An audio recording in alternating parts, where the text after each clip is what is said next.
And so I was put in a room with Stephen Leckie and an artist named Janessa. Okay. And we, I had this idea, this city makes me think of you. And we came up with this song. And it's so funny. I still have these videos on my phone. I can't wait to drop them once the song comes out, of us like jumping on the couches and Stephen Leckie, who's the producer, is like spinning around in a swivel chair because we were so jacked on the song that we made, and we are like all singing along the melody, and it was a really cool moment for me because having been so lonely for like the previous weeks in this new place, I was like, oh, it's so human. I want to welcome you especially, Terez, to Pop-Up Conversations. We talk to artists here in and across the country about their musical journey and what they're currently working on. And we couldn't be more pleased to have you today. Amazing. I'm really looking forward to it, and thank you so much. I so appreciate you asking me to come on. Awesome, awesome. No, I just wanted to let you know that I've been a fan of you for a little while now. I found you during the CBC Searchlight, and I was really taken by the fact that you made it out to the. I think they had like a standout category that you placed in with your song "La La La," which had a remarkable video as well. So, I guess the first question is to just I always love going back to just the origins of how all of this started. So where did music find you, or how did you find music? Yeah, I found music when I was quite young. When I was about 10 years old, my parents had given my brother a guitar, and I used to sneak into his room and play his guitar, which was like a big no-no.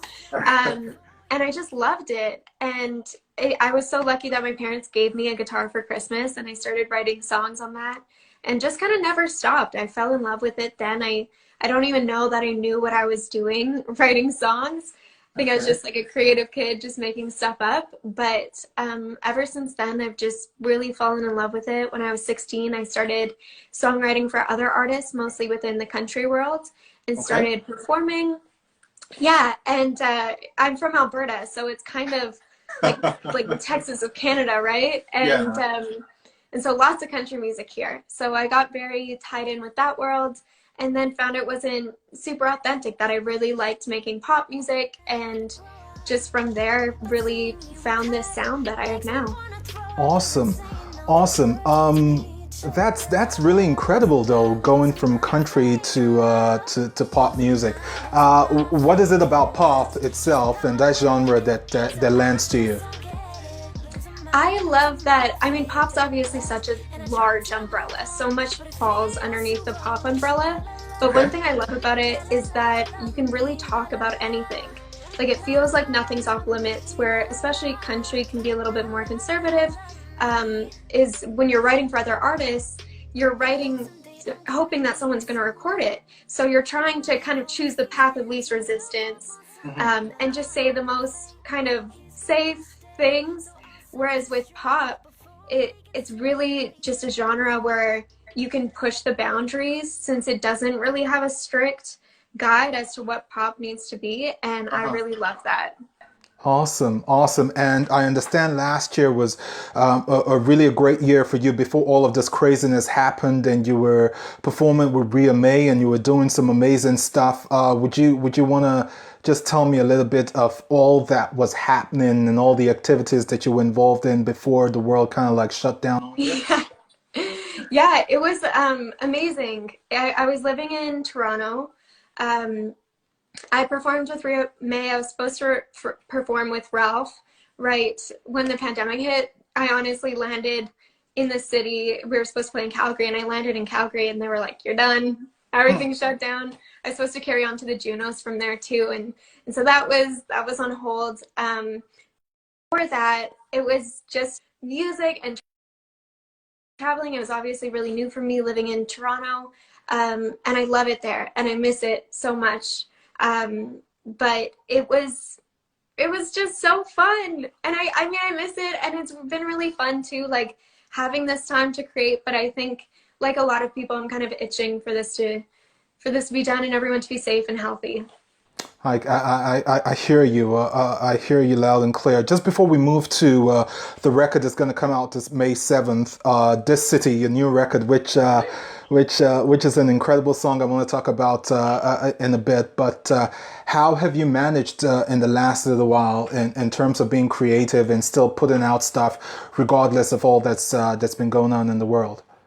Yeah, I think one of the incredible things is that a lot of different foundations and organizations have put programs together, like educational programs to help with further education for musicians. So Okay. I have been massively taking advantage of that.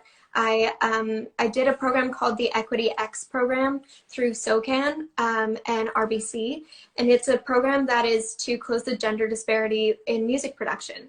So it's for women and for non-binary folks that want to learn music production. So I did that, and I'm now on my second production mentorship. Yeah. And I'm really just kind of taking that and running with it. I never produced my own music before COVID, so that has been one of the massive breakthroughs I think I've had as an artist, because it just gives you so much independence, and you Uh-huh. can really be hands-on in the creative process from like the start of writing a song to the finished product. So that's been really awesome. It's definitely been a learning curve, but I'm loving it, and I haven't stopped writing. I still write probably 3 to 5 times per week. Okay. um, yeah, I'm mostly working with people in Nashville over Skype or Zoom or anything like that, and it's been kind of great in that way, because a lot of times in places like Nashville or LA or even Toronto, most people want to work in person, because I mean they have access to like the most talented people. So why wouldn't you? Yeah. And since they're not even able to work in person in their own cities, they're doing a lot of distant writes. So as someone who's not currently in Nashville or not currently in LA, I can still work with those people, which has been really awesome. Okay. No, that's beautiful. It feels like you found a way to navigate the last little while really well. Like you're involved in stuff, and yeah, I'm very pleased for all that's going on in your life. But I am so excited to talk about your new single, which you describe as a pop ballad of sorts. And again, you said it was written out here in Toronto. Again, we're here in Toronto for people who have joined in. It was written out here in Toronto in a song camp of sorts. Just want to tell me the process of how it came about and what the song means to you.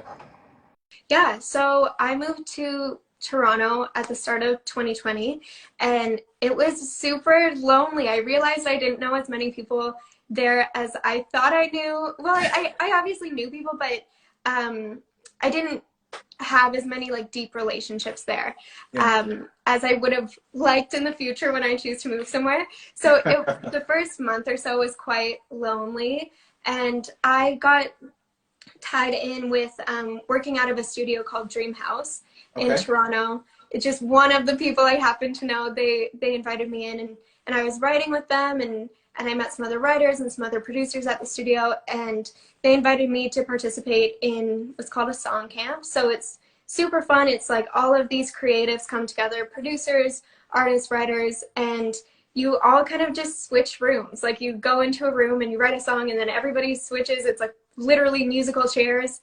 Um, and then you just make as many songs as you have time for before the camp's done. And it's just a way to network and create and make some cool stuff with people that you might not otherwise collaborate with. And so I was put in a room with Stephen Leckie and an artist named Janessa. Okay. And we, I had this idea, this city makes me think of you. And we came up with this song, and it's so funny. I still have these videos on my phone. I can't wait to drop them once the song comes out, of us like jumping on the couches, and Stephen Leckie, who's the producer, is like spinning around in a swivel chair because we're so jacked on the song that we made, and we're like all singing along the melody. And it was a really cool moment for me, because having been so lonely for like the previous weeks in this new place, I was like, oh, it's so human, because Yeah. everyone in the room relates to this idea and relates to this song in a different way. And like that's what music's all about, is just being human and creating something that other people can relate with.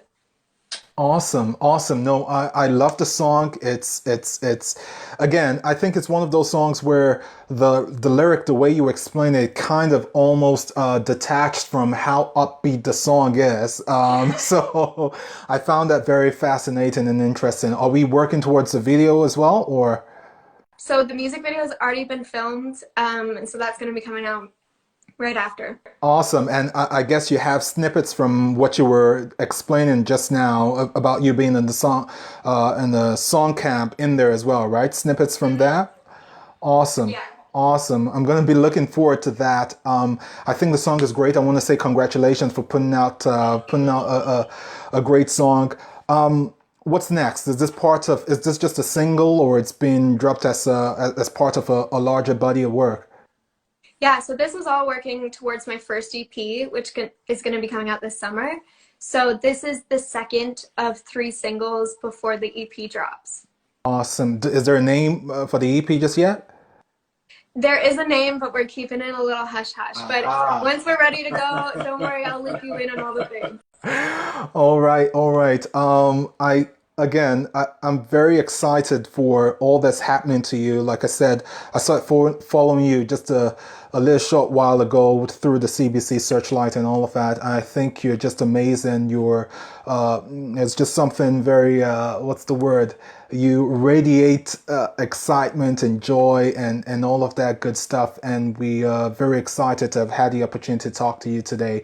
Again, for people who are watching, we're talking to Terez, and she has a single dropping on May 7th called This City. Is going to be part of a larger body of work. One that she's not ready to tell us the name just yet, but we're gonna we're gonna be looking out for it. And once your single drops on May 7th, we will give it a shout out and do our best to promote it as much as possible. Where can we find all of your other stuff though? Like, where can we consume your music? Yeah, on every streaming platform, pretty much anywhere you listen to music, Spotify, Apple Music, all the things, which are all linked through my socials at Terez Music, or on TikTok, it's the Terez Music, because someone's trying to cramp my style, but yeah, kind of anywhere you stream music. And if you're listening to this, shoot me a message. I'd love to just say hi and send you a big virtual hug. Awesome, awesome. I had an amazing time talking to you today. We'll keep chatting for sure, but for now, I just want to say thank you and have a great rest of your day, okay? Thank you, you too, and thanks so much for having me. I really appreciate it. Our pleasure, our pleasure. Take care now. Take care. Bye bye. Bye.